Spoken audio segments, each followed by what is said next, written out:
I wouldn't have your job. Come in. Busy? Yes. And I shall waste some of your valuable time. Must you? I'm looking for a day off. Not a holiday, Bill, just a day at home to catch up on a mountain of paperwork. Harriet, you ought to be the first to know. You're giving it up again. Right. You just lost one. Wrong. My client was acquitted on a technicality he will never understand. Clever you. Mr. Justice Bebbington, no less, congratulated me. Nice point of law, he said. Nicely taken. Even patted me on the shoulder, that one. People will talk. Ho, ho. You're not in court on the 21st. Strike out the 21st. No more cases for the moment, Bill. You must leave that to me, Miss Peterson. Slave driver. Oh, William, by the way, is there any chance I shall ever get back into my room? I'm afraid they're still working there, sir. Oh, terrific. I don't understand, James. After the accolade from Mr. Justice Bebbington, why so glum? It's my conscience is choking me. Well, it happens from time to time. My client wasn't fit to be driving a pushcart. Alone, he could have solved the population problem overnight. Drunk? I got him off. It's immoral. Oh, the system isn't perfect, James, but it works better than any other I know. Yes, and we all do rather well out of it, but there is the odd moment when I don't sleep too well. You're overlooking the good times, and on the whole, our judges are honourable men. I always suspected you were a crusader. Speaking of honour, have you heard anything from our illustrious head of chambers? Since that rather dubious postcard from Inverness, nothing. Shall we ask Bill? Yeah. I'm looking for Mr. Eliot. Yes, James Eliot. I think he's with Miss Peterson. Well, of course, it's quite likely to... I know, but no. Jim, thank God. I need a barrister. Roger. Harriet, this is Roger Anderson, successful factory owner and potential client by the sound of it. Roger and I were at school together. I must talk to you. What, business? And how? No, wait a minute. Can't help. Right, Harriet? The rules say I cannot speak to you until you have been vetted, washed behind the ears, in other words, until you've seen a solicitor. They say that I've killed a man. Get yourself a solicitor. Fast. I need help, not the rule book, Jim. There's nothing to stop two old friends discussing a problem. Come in. Hello? Miss Peterson's clerk speaking. See your solicitor, and then I'll do the work. Okay, thanks very much. Goodbye, Miss Peterson. I'm glad to have met you. Armed robbery, Crown Court. Well, that's very short notice. Yes. Who's the judge? Oh, not Bebbington. Oh, I know she's not a QC. She's a leading junior. William? Well, she's had Gallagher's much been experience made as a most judge. leaders. Well, now, isn't hang that on, fun? The king is dead, long live the king. Whose coronation will it be? Oh, yes, I suppose Gallagher wants Harriet out of chambers. Well, he's leaving it to us. Mr. Kenyon is the most senior in length of call. Yes, I'm still here. But you earn the most money. I want a big fee for Miss Peterson. By a narrowing margin. Driving like a maniac he was. Who was, Mrs. Cosgrove? Well, him. And what was he driving? What kind of vehicle? A truck, a small truck, red. Will you tell us exactly what you saw? Well, I told you, he was driving like a maniac.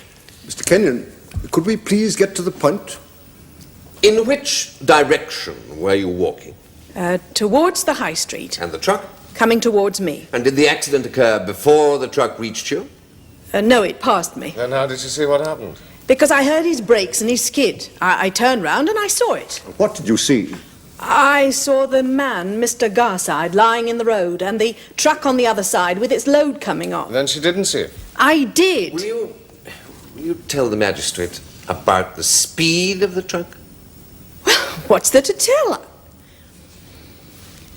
He came down Latimer Road much too fast. They all do. There's a dip in the road. They think it's a switchback. He was coming much too fast. I knew somebody would be killed. You will confine yourself to answering questions. You will not volunteer opinion. No questions. You sat there doing nothing. Bill, is the central heating still all over the floor? Am I wrong? I'm afraid so, sir. I'm not paying these prices for what you did today. I've better things to do than waste my time at a magistrate's court hearing. It was your idea to get all the witnesses there. You wanted to see them in action. And I did. So I thought barristers were paid to cross-examine people. Not unless they're likely to say something to the benefit of the client. I have been committed to trial for causing death by dangerous driving, and you did not lift a finger. Today was a formality. I'm paying you to get me off this charge. You're falling down on the job. You are paying me to get the best results, which I shall if you'll stop binding and listen.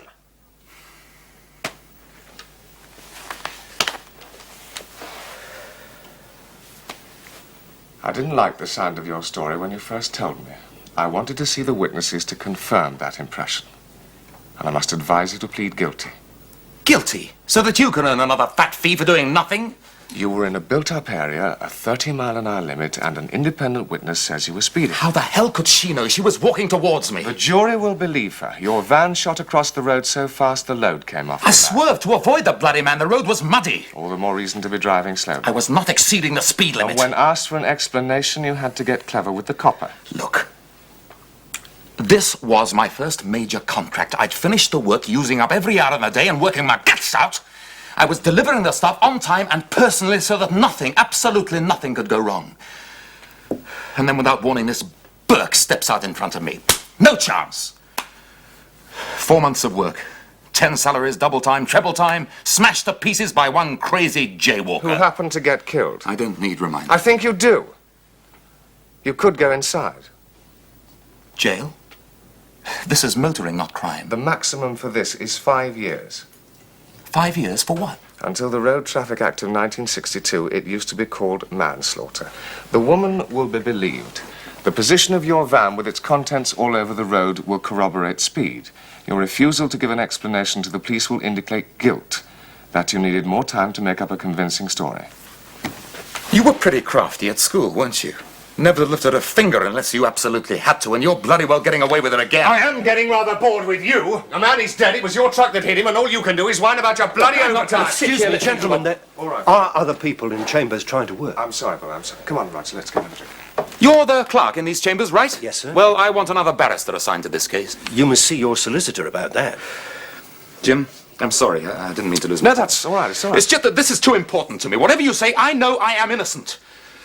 And I'm still naive enough to believe that in this country an innocent man doesn't get convicted, providing he is represented by somebody who actually believes his innocence. What I believe doesn't matter. In fact, you're probably better off with my cynicism than with some starry-eyed crusader. Starry-eyed crusader. Maybe that's exactly what I do need. Well, there aren't too many in this profession. Miss Peterson. Now, what about her? Well, we really can't discuss that with you, sir. No. Wait a minute, Bill. Mr. Anderson might be right. I may not be the best person to defend his case.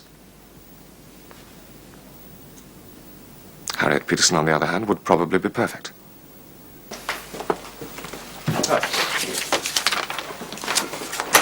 William? Oh, can I borrow your Rosie for a minute? Yes, of course, Mr. Rosie Nipper, and give me the usual, would you? With mustard on it. What else? I love you. Oh, it doesn't do, you know, Bill. All this, acting for old schoolmates, they always remember you with dirty knees and a runny nose. Why were you so anxious for Miss Peterson to do it? I told you, it's her kind of case. Codswallop, Mr. Eliot. William! That is no way for a clerk to speak to his governor. I believe you're up to something, Mr. Eliot. You've got out of a difficult defence, and you're hoping that Miss Peterson will fall flat on her face. Unworthy thoughts, William. But to change the subject, I have been meaning to have words with you. Oh, yes? Your job is to maximise income for Chambers. One of my jobs. Therefore, you are well aware that I have the most influential clients, solicitors. Some. And that I'm the top earner. The work is mainly personal to you, Mr. Eliot. Nothing much rubs off on the others. But consider, William, I don't think the members will accept a woman as head of Chambers. Why not? It's a male profession, all that masculine pride and prejudice. Well, one of the most successful sets has a woman head. Yes. But I don't think they'll go for Harriet. And if they don't, that means Stuart Kenyon. Mm-hmm. And I think we'd be better off with me. And so, for all the foregoing sordid and commercial reasons, I shall expect your unstinted support.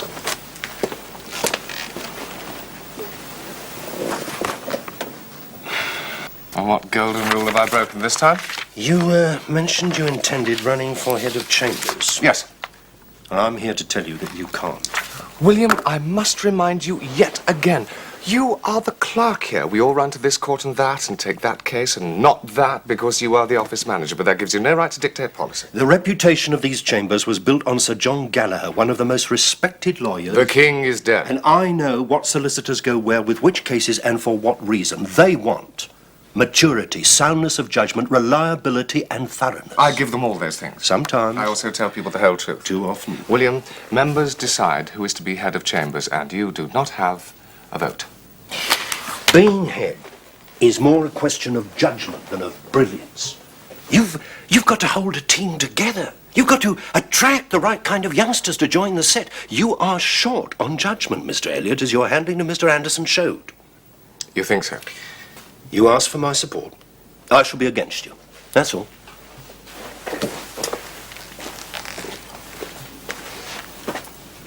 Thank God for that. I thought for one terrible moment you were going to be on my side. Right. You still at it, William?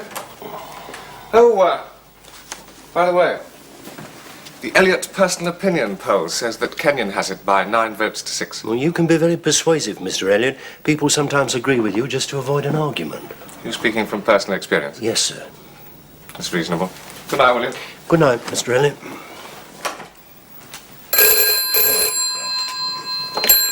Hello? Harriet? Who's that? Bonjour. What? Just had this irresistible urge to wish you good luck for tomorrow. Thank you, James. Hello? What did you want? Wish me luck. We're choosing the new head of chambers tomorrow. Oh, my God, I'd forgotten. I was so wrapped up in my own problems. Yes, I know. Members of the jury, are you agreed on your verdict? We are. Do you find the prisoner at the bar, Roger Norman Anderson, guilty or not guilty? Not guilty. And that is the verdict of you all? It is, my lord. It's my duty to thank you for your services. Yes, Miss Peterson. I ask for costs against the prosecution. On what ground? On the grounds that my client is innocent. He was acquitted. Was found not guilty. Just. That's not the same thing. The Lord Chief Justice has said that costs should follow the event. I have complete discretion on costs. That you must have very sound reasons for refusing them. Mr. Anderson brought the prosecution on himself by failing to give an explanation to the police at the time. You cannot penalize my client for exercising his right to silence. I'm not penalizing anyone. You asked me to order your client's legal expenses to be paid out of public funds. An innocent motorist would have given his version of the facts at the scene of the accident. My client's explanation for not doing so is both credible and reasonable. You forget, Miss Peterson, I've had the dubious advantage of seeing the defendant in the witness box, and I think he's a very fortunate young man. No order for costs. All stand.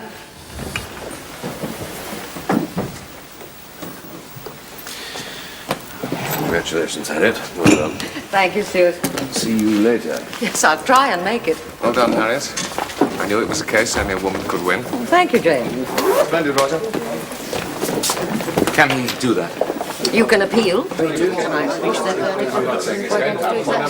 Well, for the moment, we seem to have reached a kind of stalemate, and as senior member of these chambers, and therefore presiding officer of this function, I propose a theft of Gallagher's dry sherry. Simon, will you do the necessary? Gentlemen, let's have a bit of order, please, gentlemen, with the presiding officer's permission, yes? I would suggest that we all get on with it. Now, look, we all know it's between Stuart and Harriet. Now, as a confirmed male chauvinist, I have never denied it. I am all in favour of not rocking the reactionary boat, which means a fella in charge. Now, I put it to you that Stuart is a fella. Not only that, he has a very nice line in experience, probity, and natty gents suiting. So what more could you ask? So come on, let's have a vote. You're trumpeting, James. Yes. Let's get Bill in. Well, there's no point. It is customary to canvass the clerk's views. Yes, I know, but it is between you two. Bill will go either way, and his opinion, he has no vote, is irrelevant. If we want to keep our clerk, we... He's the best clerk in the temple. I just thought someone should ask the question. Bill, will you come in, please? Yes, I am, yes. Not like you to work overtime. Lots to catch up on, Mr. Colletti. Oh, yes. He wants Kenyon to get it. Bill, we seem to be having difficulty in reaching a decision. Will you give us your views, and we'd like you to be frank. Miss Peterson, gentlemen, I'm a bit of an outsider in this situation. In a sense, I'm the starter of the race, and I know a bit about form, if you'll excuse the example. And I know who ought to win this race. This set was built on the reputation of Sir John Gallagher, QC. And he was a strong personality, character even. My colleagues among clerks know that a good man's first choice of chambers was always these. If he couldn't get in here, he'd look elsewhere, but not until he tried us first. Now that means that whoever takes Sir John's place has got to have something more than experience and respect going for it. The senior member is Mr. Kenyon, and he is the automatic first choice. He's got experience. He is respected and liked in these chambers. He would be fair and approachable. Solicitors would approve. Now, as to Miss Peterson, a woman, I'm quite sure, would stop us getting work in certain quarters. But on the other hand, she is, in my opinion, a better lawyer even than Sir John. Her judgment's okay. She's beaten the best in the business.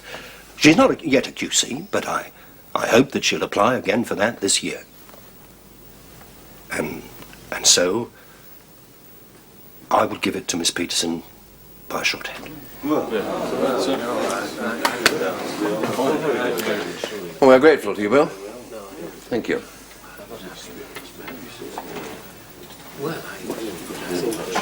Well,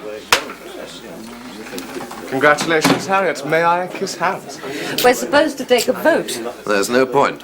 If you'll excuse me, I'll go and collect my winnings. I thought you were on my side. Oh, I was. All the way. But I had to have a saver. And I've always been rather lucky with fillies.